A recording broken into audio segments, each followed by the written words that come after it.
Anyway, great to be with everyone here today. It's nice to see some familiar faces and also some current investors. We like to say that there are 3 risks that every company and organization share today in the digital age. Financial has always existed, right? But guess what? They can come at your finances through cyber, through your supply chain, right? Because it's all interconnected. I've been in this industry a long time. Since the late 90s, I've been in the cyber arena, and I've never seen the level of root-level access into the US and allied critical infrastructure. So, in a campaign across all of our water systems. I have an initiative that I'll talk about that we just got involved in with the National Cybersecurity Center out of Colorado Springs, Colorado. This report from the FBI, what's important to remember is these are reported incidents.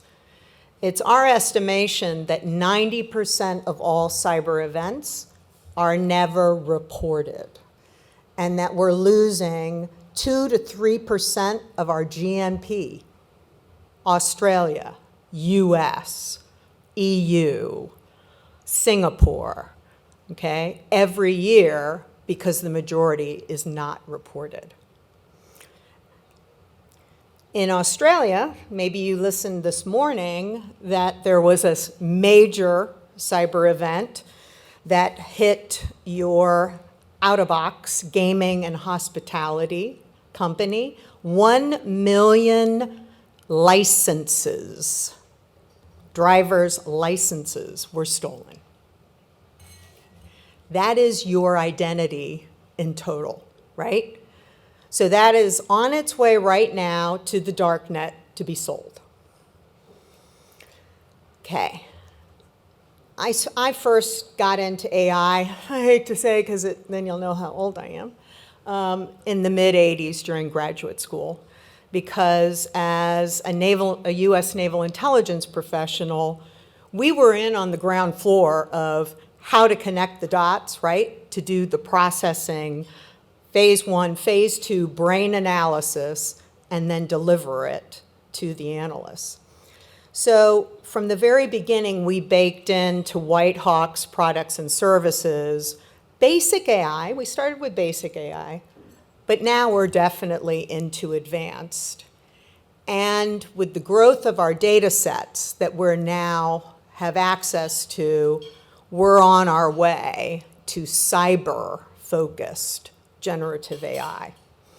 And this is the only way that you can fast-track insight into your cyber risk, your cyber threat, action plan, areas of focus, and solution options, all now 100% automated. So we all know what the problem is. 10% of the world has the resources, meaning the large companies and federal governments, to implement a traditional cybersecurity approach, which is called do everything all the time. How's that working? It's not, because this is moving at the speed of software, right? You can't put enough people on this. It can't be done manually, right? So you have to automate. Cyber compliance, right, because of regulation, but also an organization or company's maturity and resilience, and then, of course, their supply chains. And now, thanks to being listed on the ASX since 2018, we started with a vision to what we were going to achieve, and we built the platform, we've proven the platform, and now we're getting ready to scale it. Okay. So I've been tracking this industry well since 2009, when I was the executive director at Carnegie Mellon's Software Engineering Institute and established the Emergent Technology Center, which is now the AI Technology Center, okay?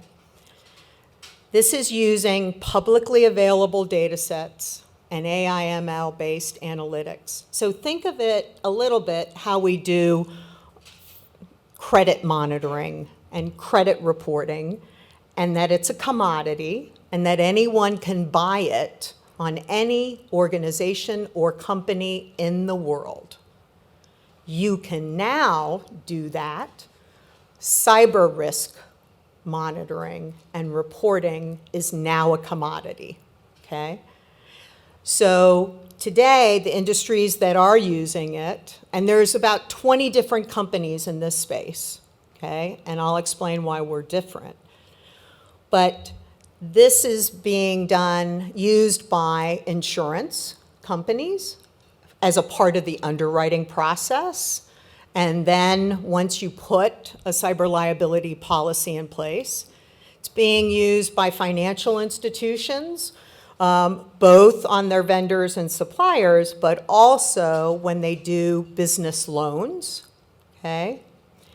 And what WhiteHawk is working to do is mainstreaming this capability across critical infrastructure and all industry so that we can raise the resilience, right, of all of us as we do with credit monitoring, right? You don't own it until someone can know it on you. And we've been able to prove over the past 3-4 years that this actually is an 80% view of the organization's risk, threat, and resilience because of how many companies, tens of millions of companies and organizations are being continuously monitored today. Okay, again, based on large data sets. So it sees what's going in and out of your networks from the outside, so it's not intrusive. I don't need anything, any proprietary information on you. I just need your legal name and your URL, and within 24 to 48 hours, I can have a comprehensive cyber risk assessment on you, okay? You can buy this on yourselves. You can buy it on your competitors, okay? And it's growing in capability because of the volume of the data. We did, during the development of the platform, we doubled our revenue each year, the snapshot of where we currently are. But let's focus on growing the company, which is where we are at this moment in time. So we have executed, since COVID, multiple major federal proposals and contracts that are coming out this summer. Yes, we're on the edge. They are, as we've partnered with one of the top 20 defense industrial-based companies in the US, Peraton. You may not have heard of them before, but they are the conglomeration of 5 companies that came together during COVID to include Northrop Grumman IT. We are their solution partner of choice when it comes to cyber risk and threat. And they are embedding us in all of their federal government proposals, 2 of which are about to be announced in the May-June timeframe.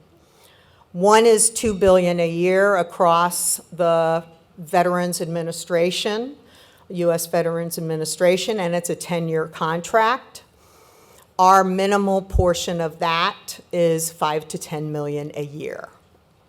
Another one that's coming out is $99 million a year, and we're on 5 of those teams to include Dun & Bradstreet. Dun & Bradstreet has integrated our cyber risk assessment as one of their offerings. So we are Dun & Bradstreet Cyber Compliance, powered by WhiteHawk, and we are going to market together in the federal market. I also like to say that our customer renewal rate is at 80%, and we have some major contracts that were just renewed and then coming up for renewal. Average client has been with us 2 to 4 years. And then our employee retention, which is really critical because these are high-end data scientists and developers and cybersecurity experts, and they stay with us because what we're doing is so cool. A little bit on some of the new pipeline and sales overview, and I'll dive into this in a moment. But know that the platform is fully mature. We can integrate any risk and threat API and do from 20 different partners today. So we are not reliant on one algorithm. We vet and dig into all of the best of breed commercial capabilities, and then we optimize them and normalize using our algorithms across all those data sets. So we're never soup. We're never done. We're always keeping up with innovation in this space.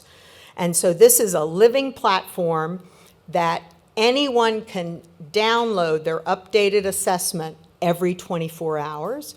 And because we've been doing this across supply chains, we have been doing it across thousands of companies and organizations and can implement across thousands within 30 days. New client, new companies, load them in the platform, and there you are. We integrate also business risk monitoring when we're doing supply chains, and we can integrate with the best in the world, Supply Wisdom, Interos, and Dun & Bradstreet. We also do this in a system of systems approach. I mentioned we just kicked off an effort with the National Cybersecurity Center out of Colorado, and we're starting with the water systems and loading them into the platform and being able to share those trends and analytics with all of the water sector across the state of Colorado. And we want to prove this approach can be used across all sectors, all state and local entities. So just to highlight some of the key partners that we have in place today, I mentioned Peraton, I mentioned Dun & Bradstreet. We're also AWS federal partner, and we also sell our assessments on the AWS marketplace. We have a new partnership in place with Carahsoft. Carahsoft is the largest IT and cyber reseller to the Canadian and US government at the federal level and at the state and local level. This is just kicking off now.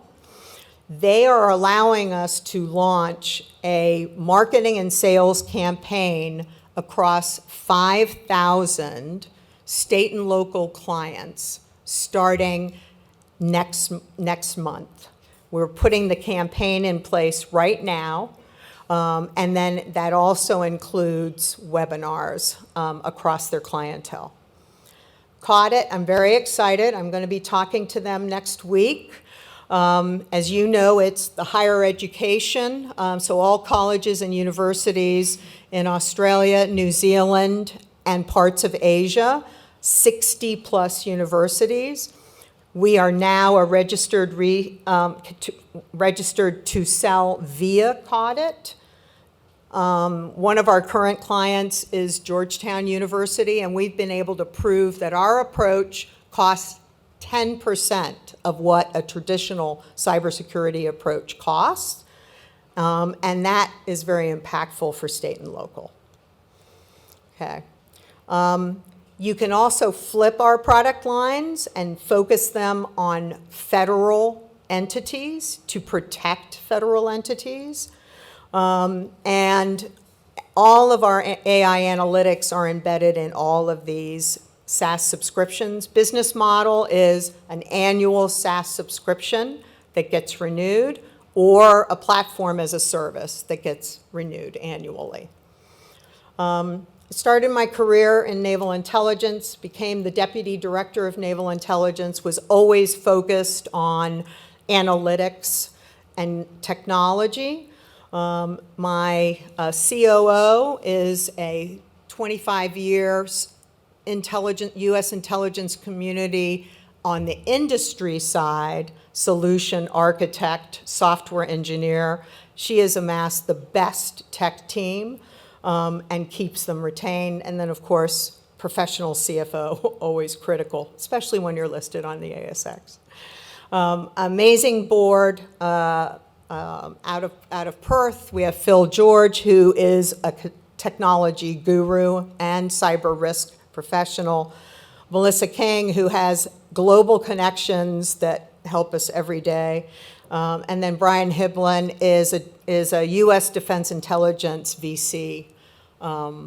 So with that, great to be here. Thanks so much.